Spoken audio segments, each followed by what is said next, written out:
नमस्कार, ईटीवी भारत में आपका स्वागत है। आज हमारे साथ एक विशिष्ट अतिथि हैं। आर्म फोर्सेस मेडिकल सर्विसेज के सर्जन वाइस एडमिरल आरती सरीन जी हैं। मैडम, ईटीवी में आपका स्वागत है। थैंक यू, बहुत धन्यवाद। सबसे पहले तो आपको बहुत सारी शुभकामनाएं। आपको प्रतिष्ठित पीवीएसएम पुरस्कार मिला, हाल ही में हमारे देश की राष्ट्रपति द्रौपदी मुर्मू जी ने उन्हें दिया। एक महिला अधिकारी के रूप में ये एक बहुत बड़ी उपलब्धि है। जब आपको पता चला ये पुरस्कार आपको मिलने वाला है, क्या मन में आया? सबसे पहली अगर कहा जाए तो सबसे बड़ी बात क्या मन में आया? सबसे पहली बात तो मैं बहुत खुश हुई, और मैं खुश इस वजह से हुई कि मुझे लगा कि जो मेरी सारी टीम है, आर्मी मेडिकल कोर की जो टीम है, उनकी मेहनत, उनकी हार्ड वर्क, उनका प्रोफेशनलिज्म और डेडिकेशन के साथ जो उन्होंने काम किया, उससे हमको रिकग्निशन मिला और हमें मुझे ये पुरस्कार दिया एज द टीम लीडर। आप आर्म्ड फोर्सेस मेडिकल सर्विसेज की पहली महिला, अगर कहा जाए, पहली महिला डायरेक्टर जनरल बनी है। जब आपने पहली बार सशस्त्र बल चिकित्सा कॉलेज में प्रवेश लिया था, तो क्या लगा था कि इतना लंबा सफर तय करके आप सबसे बड़े कमान पोस्ट पे होंगी? नहीं, वास्तव में तो मुझे ऐसा नहीं था। ऐसा मेरा कोई प्लान भी नहीं था, ना हमें उतनी जानकारी भी थी इन चीज़ों के बारे में जब हमने ज्वाइन किया। बट मेरा एक ही मकसद था कि मैं एक अच्छी डॉक्टर बनूं, पढ़ाई में अच्छी रहूं, अपने पेरेंट्स का सपना साकार करूं। और धीरे धीरे मैंने जानकारियां प्राप्त की, अपना काम किया, एक स्पेशलिस्ट बनी, उसके बाद सुपर स्पेशलिस्ट बनी, काफ़ी पोस्टिंग्स मैंने की, जिससे मुझे बहुत कुछ सीखने को मिला। जी, बिल्कुल कॉम्पिटेंस बेस्ड और परफॉर्मेंस बेस्ड हमको प्लेसमेंट्स मिलती हैं। तो वो वैसे ही मेरा करियर चलता गया। अगर हेल्थ सर्विसेज की बात कर रहे हैं, डॉक्टर्स की बात कर रहे हैं, तो ये एक पेशा नहीं बल्कि एक सेवा है, एक जुनून है। सैन्य चिकित्सा चुनने की अगर कहा जाए, प्रेरणा कहाँ से मिली? आपने ये कब तय किया कि इसमें जाना चाहिए? बचपन से मुझे ये शौक़ था कि मैं डॉक्टर बनूं। मुझे बायोलॉजी का सब्जेक्ट बहुत पसंद था। मेरे पेरेंट्स भी बहुत कीन थे कि मैं डॉक्टर बनूं। साथ साथ हम इंडियन नेवी में थे, मेरे पिताजी, तो हम नेवल एनवायरनमेंट में मेरी चाइल्डहुड वहीं पे हुई थी। मेरा बचपन वहीं से, मेरी स्कूलिंग, पूरी परवरिश वहीं पे हुई थी। तो मैंने बहुत सारे आर्म फोर्सेस के लोग देखे, मिले। मेरे कुछ कज़न्स भी थे एएफएमसी में। बट जब मैंने सबसे पहली दफ़ा एक एएफएमसी से एक नई ग्रेजुएट आई थी, सर्जन लेफ्टिनेंट थी, माला पांडे, उस टाइम मेरे से 6 या 7 साल सीनियर होंगे वो। उनका जो मैंने उनको यूनिफॉर्म में देखा, जब मैंने उनको देखा वो कैसे पेशेंट्स को देख रहे हैं, इतना उन्होंने कॉन्फिडेंस और ट्रस्ट इतनी छोटी उम्र में हम सब में बढ़ाया, मुझे तो बहुत अच्छा लगा। मैंने कहा मुझे डॉक्टर भी बनना है और इनकी तरह भी बनना है, तो arm forces medical college join करूँगी, तो ये दोनों मेरी जो एम्बिशंस हैं दोनों फुलफिल हो जाएंगे। आपने अगर देखा जाए स्वास्थ्य सेवा में और आर्म फोर्सेस में भी बहुत सारे बदलाव देखे होंगे अपने लंबे कार्यकाल में। आपके विचार से अगर हम जानना चाहें तो सबसे महत्वपूर्ण चेंजेस आज के सिनेरियो में क्या देखती हैं? सबसे महत्वपूर्ण चेंज यही है कि हमने सबसे आधुनिक इक्विपमेंट हम लाए हैं इसमें, और सारे जो हमारे अस्पताल हैं ऑलमोस्ट अप टू डेट हैं, किसी भी सिविल अस्पताल के जैसे हैं। तो वही है। और जो फील्ड एरियाज़ में भी हैं, वहाँ पे भी हमने अपने इक्विपमेंट्स को मिनिएचराइज किया गया है, ताकि वो अवेलेबल रहें डॉक्टर्स को, मूवमेंट के टाइम भी अवेलेबल रहें। जो पेशेंट के जो इवैक्यूएशन, जब पेशेंट को हम लाते हैं ऊपर पहाड़ी से नीचे लाते हैं, तो उनकी सारी आधुनिक टेक्निक, स्ट्रेचर्स, मूवमेंट, ट्रांसपोर्टेशन, उन सब में आधुनिक बदलाव आया। इस सवाल से मैं एक और सवाल पूछना चाहूँगी कि जैसे मेडिकल साइंसेस की सिविलियंस के अलग होते हैं, आर्म फोर्सेस की मेडिकल साइंस बिल्कुल अलग होती है। इमरजेंसी टैकल करना, लीडरशिप क्वालिटी, डिसीजन, तो ये तमाम चीज़ों में अगर देखा जाए तो कहीं ना कहीं एक्सपीरियंस बहुत ज़्यादा मायने रखता होगा। जी जी जी। क्या इन बातों को भी महत्व दी जाती है? बहुत ज़्यादा महत्व दी जाता है। ट्रेनिंग पे हम बहुत ही ज़्यादा ध्यान देते हैं। जैसे अभी हमारे एएफएमसी के पास आउट हुआ है बैच एएफएमसी का, उनको भी जब वो अपनी पासिंग आउट परेड की प्रैक्टिस करते हैं तो दिन में उनका एक या दो हम उनको क्लासेस लेते हैं कि उनको क्या करना है, क्योंकि वो उनको जिम्मेदारी होनी है इंटर्नशिप की, तो उसकी ट्रेनिंग मिलती है। इंटर्नशिप के बाद जब वो अपनी पोस्टिंग्स पर जाने वाले हैं उसके पहले भी हम उनको ट्रेनिंग देते हैं कि आपने कैसे देखना है, मरीज़ कैसे इवैक्यूएट करने हैं, क्या करने हैं, क्योंकि वो अकेले होंगे मरीज़ के साथ। तो ये बहुत ही इम्पॉर्टेंट है। और उनके हर स्टेज में जैसे वो स्पेशलाइज करते हैं, जब वो सुपर स्पेशलिस्ट बनते हैं, हमारे कोर्सेज होते जाते हैं उनके पूरे करियर के टाइम, लीडरशिप का, सब्जेक्ट ट्रेनिंग का, उनका जो प्रोफेशनल ट्रेनिंग है उसमें भी हम उनको अपग्रेड करते हैं और उनको ऐसे प्रिपेयर करते रहते हैं फॉर लीडरशिप रोल फाइनली। तो और लीडरशिप नीचे से ऊपर चलती है हमारे यहाँ। जी, तो क्या इन ट्रेनीज को लीडरशिप की जो ट्रेनिंग दी जाती है वो उन्हें ऐसे क्षेत्र में भी दी जाती है जाके जहाँ जब वो वास्तव में जब वो किसी वार्ड क्षेत्र में आए तो वहाँ कैसे उन्हें इमरजेंसी को टैकल करना है? यस, हमारे जैसे आर्म फोर्सेस मेडिकल कॉलेज और AMC centre and school Lucknow में, इन दोनों जगह में इनकी ट्रेनिंग होती है। पूरा लाइव सिनेरियो देते हैं प्रैक्टिकली। हम बहुत सारी सिमुलेशन ट्रेनिंग कर रहे हैं आजकल, हमारे पास बहुत एडवांस सिमुलेटर्स हैं, उसके साथ हम ट्रेनिंग कर रहे हैं। Director general arm forces medical service के तौर पर अगर देखा जाए तो आप तीनों ही सेनाओं के लिए काम करते हैं, तो कितना चैलेंजिंग होता है और किन बातों को ध्यान में रखकर तुरंत डिसीजन लेने की बात होती है? क्या चीज़ें सबसे पहले मन में आती हैं? तो जैसे आपने कहा तीनों सर्विसेज हैं, वो अलग अलग उनके एरिया, कभी कोई डेजर्ट में होता है तो कभी हिल टॉप पे होता है, कभी समुंदर के पानी में होता है। आजकल लंबी लंबी डिप्लॉयमेंट्स चलती हैं, आपने देखा होगा पेपर में। तो ये सब को करने के लिए जैसे हमने कहा अभी कि उनकी ट्रेनिंग, हम इस ट्रेनिंग में ये भी देखते हैं कि वो एक दूसरे की जगह में, उनकी यूनिफॉर्म एक रंग की हो सकती है बट वो दूसरी जगह में भी जाके उतना ही बेहतर काम कर सकते हैं, उनकी ट्रेनिंग ऐसी हम देते हैं। तो ये काम चलता रहता है हमारा, और हम ट्रूली जॉइंट है, तीनों ट्राई सर्विसेज जॉइंट हमारा जो कोर आर्मी मेडिकल कोर है, जिसमें हम अपनी यूनिफॉर्म भी चेंज कर सकते हैं, एक दूसरा के हॉस्पिटल में भी पोस्ट हो सकते हैं। जी, तीनों को ही सेवाएं दी जाती हैं। तीनों से जी जी जी। मैडम, वाइट कोट और एक तरफ यूनिफॉर्म, दो अलग चीज़ें हैं। तो अगर पर्सनल तौर पे देखा जाए तो व्यक्तिगत रूप से आपके लिए ये क्या मायने रखते हैं? तो हम सबसे ज़्यादा मायने लगता है, बिकॉज ये तो बहुत ही सम्मान की बात है कि दोनों सबसे दुनिया में सबसे सम्मानित यूनिफॉर्म है, वाइट कोट डॉक्टर बनना और फिर एक सेना की यूनिफॉर्म पहनना। तो ये बहुत ही बड़ी अपॉर्चुनिटी हमारे लिए है, और हम यही उनको, हमारे जो यंग ऑफिसर्स हैं उनको समझाते हैं कि आपको एक बहुत बड़ी रिस्पॉन्सिबिलिटी मिली है पेशेंट केयर की भी, बट वो जो पेशेंट जो है आपका, वो एक सैनिक है, वो एक सेलर है, वो एक एयर वॉरियर है, और वो अपने देश के लिए उसने अपनी लाइफ को ऑलरेडी साइन अप किया हुआ है कि मैं अपने देश के लिए अपनी जान दे सकता हूँ। तो उसको प्रोटेक्ट करने के लिए हमें इन लोगों को ट्रेनिंग देनी पड़ती है, और उनका भी बढ़ावा होता है, उनका भी मोटिवेशन रहता है कि हमारा भी कंट्रीब्यूशन है नेशनल सिक्योरिटी में।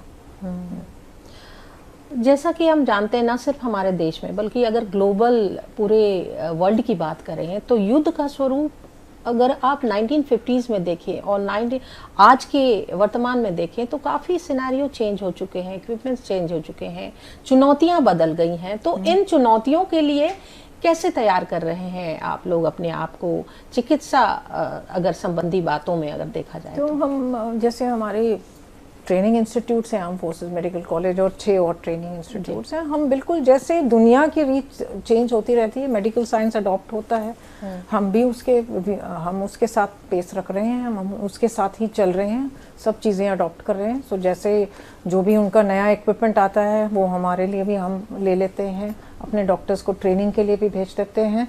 तो हम सब अपने आप में वी आर सेल्फ सफिशिएंट। आपदाओं में, इमरजेंसी में या मैन मेड मिशन हो, इसमें आपके जो आर्म फोर्सेस मेडिकल सर्विसेज हैं उनमें काफ़ी उपलब्धियां मिली हैं, कई चीज़ें नए रूप में आई हैं। तो ये चीज़ें बाकी चिकित्सा अगर क्षेत्र में देखा जाए वो कैसे मार्गदर्शन करेंगी और उन जगह भी वो चीज़ें अडॉप्ट की जाए? ऑलरेडी ये जो आप कह रही हैं ऑलरेडी हो रहा है। हम HADR मिशंस में तो ऑफ कोर्स हाँ, आर्म फोर्सेस कि बहुत ही बड़ा योगदान है उनका। उनका स्पीड, पहुंचने का स्पीड, और उनके साथ जो बाकी की आर्म फोर्सेस साथ में जाती है उसका ये एक बहुत ही बड़ा एडवांटेज है। सिविलियन और हमारा सिविलियंस के साथ एनडीआरएफ के साथ हमेशा हम लोग बहुत सारी एक्सरसाइजेस भी करते हैं और उन्हीं के साथ जाते हैं। हमारा काफ़ी उसमें सिम्बायोटिक और कलेक्टिव रिस्पॉन्सिबिलिटी है, साथ में हम काम करते हैं। तो सिविलियंस को ये अपॉर्चुनिटी जब मिलती है वो भी बहुत बेहतरीन तरह इसको करते हैं, बट हमारी इसमें हम इसको ज़्यादा करते हैं। इसकी ट्रेनिंग हमारे पास ज़्यादा है और इक्विपमेंट भी है, इसीलिए हम इसमें थोड़े से ज़्यादा हमारी पार्टिसिपेशन रहती है इसमें। अगर देखा जाए तो रिसर्च हमारी प्रेजेंस भी होती है और हमारी प्रेजेंस भी होती है उन जगहों में। हम रिमोट जगह में हैं तो इसीलिए हम सिविल मिलिट्री कोऑपरेशन में हमारा काफ़ी योगदान रहता है। और रिसर्च भी काफ़ी ज़्यादा हो रहे हैं अगर आप देखा जाए आर्म फोर्सेस हेल्थ सर्विसेज में। तो ये जो सैन्य स्वास्थ्य संगठन के लिए ये इतना महत्वपूर्ण हो जाता है, ये जो रिसर्च है नए नए, तो क्या इनमें भी अलग से ध्यान देना पड़ता होगा कि रोज नई तकनीक आ रही है? इसी तरह अगर देखा जाए मेडिसिन में भी नई चीजें आ रही हैं, नई इक्विपमेंट्स आ रही हैं, तो इन चीजों पर भी साथ साथ ध्यान देना पड़ता है। जी, और इसकी बहुत अच्छी बात ये है कि अब हम ICMR, Indian institute of science, IIT Chennai, IIT Kanpur, IIT Delhi, फिलहाल में अभी मैं IIT कानपुर गई थी, हम उनके साथ बहुत सारे प्रोजेक्ट्स कर रहे हैं, जॉइंट प्रोजेक्ट्स कर रहे हैं और इनसे हमें बहुत ही फ़ायदा होगा बिकॉज उनकी एबिलिटी, हमारा एक्सपीरियंस दोनों ऐसा it will help the arm forces serve the nation better. कोविड-19 की अगर बात करें, कोविड-19 एक ऐसी महामारी थी जिसने दुनिया को हिलाकर रख दिया, आपके लिए भी बड़ी चुनौती होगी। इससे क्या एक बड़ा सबक मिला जिसे आपने आगे भी अडॉप्ट किया हो? सबक ये मिला कि आपको हमेशा तैयार रहना है, कहीं पे भी और कभी भी। ये भी सबक मिला है कि as an armed forces medical services हम हमेशा तैयार ही रहते हैं 24/7 into 365, और इसको भी हमने बड़ी अच्छी तरह टैकल किया था बिकॉज हमारा टीम वर्क था।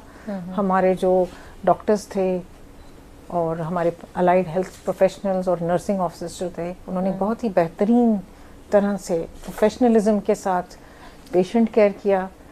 अपनी खुद की हेल्थ के बारे में ना सोच के दूसरों के बारे में सोच के उन्होंने बहुत ही बढ़िया सर्विस की और इसीलिए आर्म फोर्सेस ने कोविड को बहुत अच्छी तरह से मैनेज किया। और हमारे नॉन मेडिकल्स जो थे आर्म फोर्सेस में, नॉन मेडिकल ब्रांचेस के लोग जो थे, उन्होंने हमें बहुत ही बेहतरीन लॉजिस्टिक सपोर्ट दिया हर एक चीज़ में। अगर ऑक्सीजन को ट्रांसपोर्ट करना हो या कुछ लाना हो, वैक्सीन्स को फ्लाई करके लाना हो, हर एक चीज़ में उन्होंने उनका भी योगदान था। तो हम as a very big team of the entire armed forces हमने काम किया, तो हमें काफ़ी सक्सेस मिला और हमने I think it was managed very well. Madam, कई बार ऐसी आपदाएं आती हैं जहां पर आर्म फोर्सेस से मदद लेनी पड़ती है। आर्म फोर्सेस के हेल्थ सेक्टर्स के डॉक्टर भी वहां पे जाते हैं जहां सिविल डॉक्टर्स नहीं पहुंच पाते सुदूर के उसमें, तो वो कितना बड़ा चैलेंजेस होता है, क्योंकि जब जहां आम डॉक्टर नहीं पहुंच पा रहे वहां आपके डॉक्टर्स को पहुंचना है, उन्हें मदद पहुंचानी है। ये एक बड़ी चुनौती होगी आर्म फोर्सेस के लिए। यस, वो चुनौती भी है और उसके लिए हम तैयार भी हैं और बहुत सालों से तैयार हैं। जैसे हमने आज आपने देखा होगा अभी सोशल मीडिया में हमारा 60 पैरा फील्ड हॉस्पिटल है, ये एयरबोर्न हॉस्पिटल है। ये एयरक्राफ्ट से ड्रॉप होके नीचे आके अपना पूरा हॉस्पिटल एस्टैब्लिश भी कर सकते हैं। ये इनकी इतनी कैपेबिलिटी है।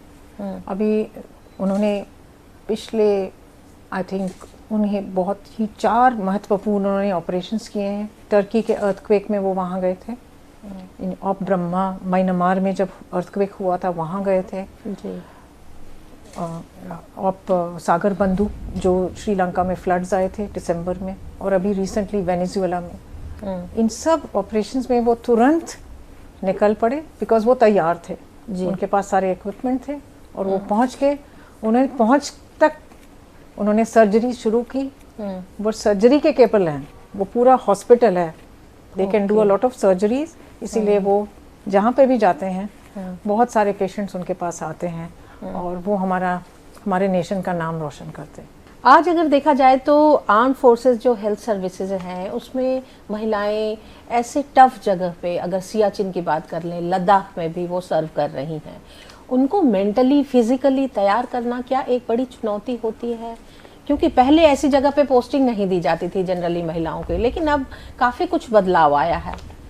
तो जैसे मैंने कहा कि हमारी जो ट्रेनिंग है वो इसके ऊपर ही बेस्ड है जी। तो हम कुछ जेंडर को तो हम देखते नहीं है, जेंडर न्यूट्रल है, वही ट्रेनिंग होती है बोथ मेल्स और फीमेल ऑफिसर्स के लिए, और वो इम्बाइब कर लेते हैं और वो बहुत अच्छी तरह एडजस्ट कर रहे हैं। हर जगह वो अब जा रही हैं महिलाएं, और ये बहुत गर्व की बात है मेरे लिए। टफ और चैलेंजिंग, वो तैयार हैं और वो कर भी रही हैं। आपने तो तीनों ही, थल सेना, नौसेना, वायुसेना, तीनों में ही आपने सर्विस दी है।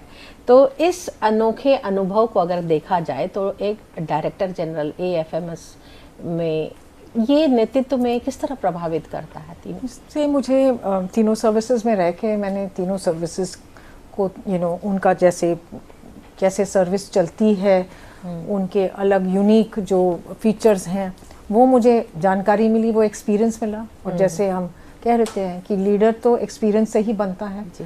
तो हर एक टाइम जब मैंने अलग अलग सर्विस में अलग अलग पोस्टिंग, मैंने नेवल यूनिफॉर्म में आर्मी हॉस्पिटल में 12 साल की पोस्टिंग्स करी है जी। तो वो भी मुझे एक्सपीरियंस मिला as a specialist, then as a administrator. हम हर जगह गए, हमने इंडस्ट्रियल हेल्थ में भी काम किया as a PMO of naval dockyard Mumbai. तो अलग अलग तो तजुर्बे हुए हैं जिससे मुझे बहुत कुछ सीखने को मिला है, डाइवर्स एक्सपीरियंसेस जैसे बोलते हैं तीनों सर्विसेज का, और वो मुझे बहुत ही काम आया है मेरे काम में। तो इस सफ़र को जब आप देखती हैं, अपने इस लंबे सफ़र को, तो सबसे ज़्यादा संतुष्टि किस बात में मिलती है आपको? छोटी छोटी संतुष्टियाँ तो हमेशा मिलती हैं हर एक डॉक्टर को जी।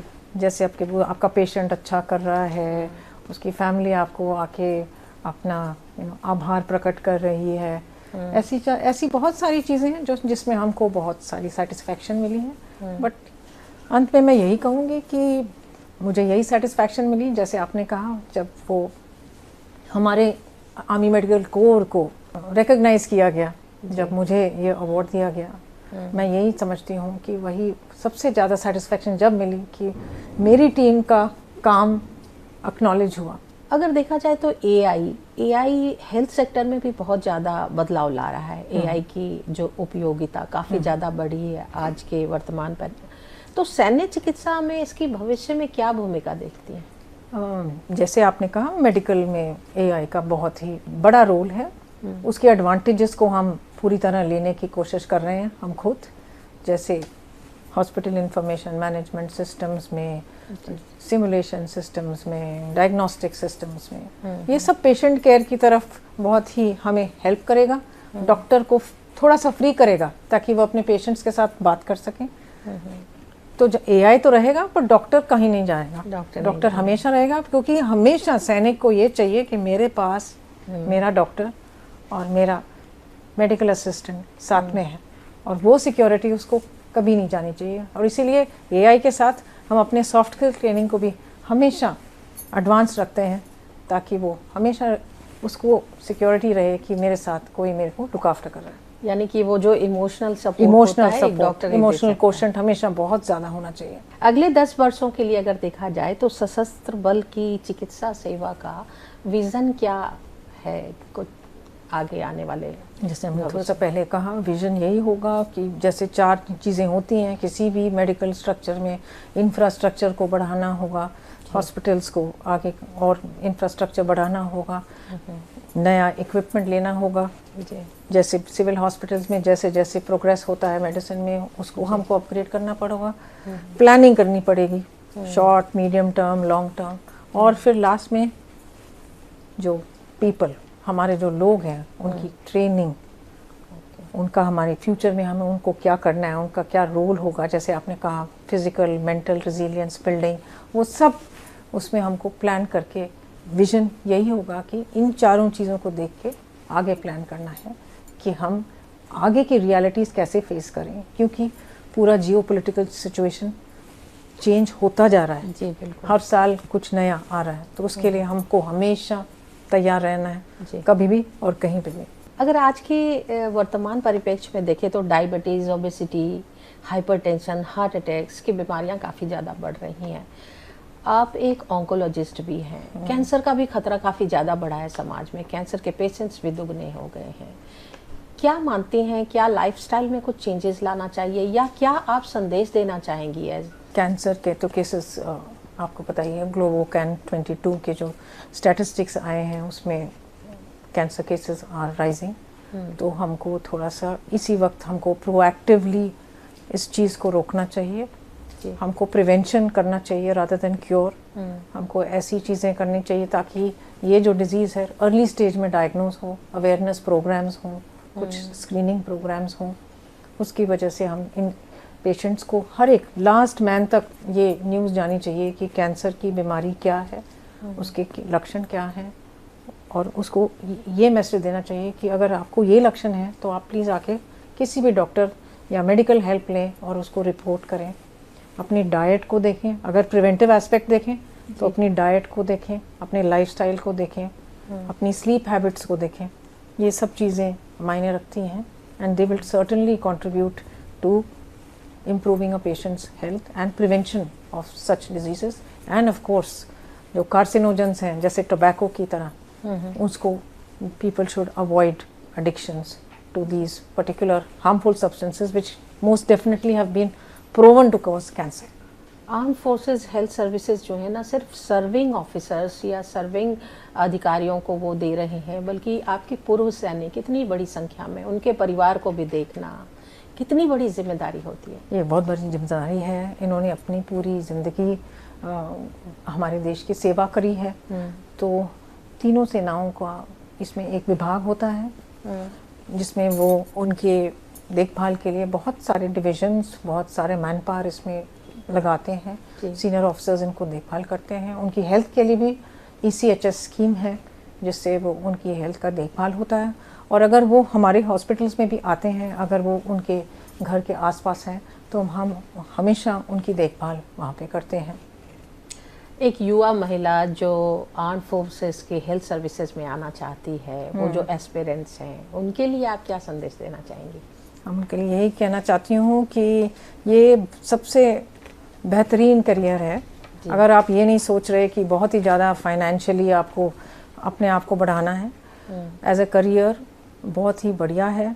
आपका एजुकेशन आपको इसमें मिल सकता है, आपके बहुत ऑप्शंस हैं इसमें। शॉर्ट सर्विस कमीशन आप ले सकते हो 7 साल के लिए। उसमें आप डिसाइड कर सकते हो कि आपको और रहना है फ़ौज में कि आपको छोड़ना है। आपको पोस्ट ग्रेजुएशन की बहुत ही जो बहुत टफ होती है बाहर मिलनी, आपको पोस्ट ग्रेजुएशन भी मिल सकती है। और अगर आप परमानेंट कमीशन लें तो आपको सुपर स्पेशलाइजेशन भी मिल सकता है। उसके ऊपर आपका करियर ग्राफ अगर आप अच्छे से काम करें तो ऊपर जा सकता है, आप लीडरशिप पोजीशंस में मिल सकते हैं। आपकी पे एंड अलाउंसेस भी काफ़ी बेहतरीन हैं, क्वालिटी ऑफ लाइफ बहुत बढ़िया है, और पूरे सेना की फैमिली आपके पीछे है, बहुत सारा सपोर्ट है आपकी टीम्स का।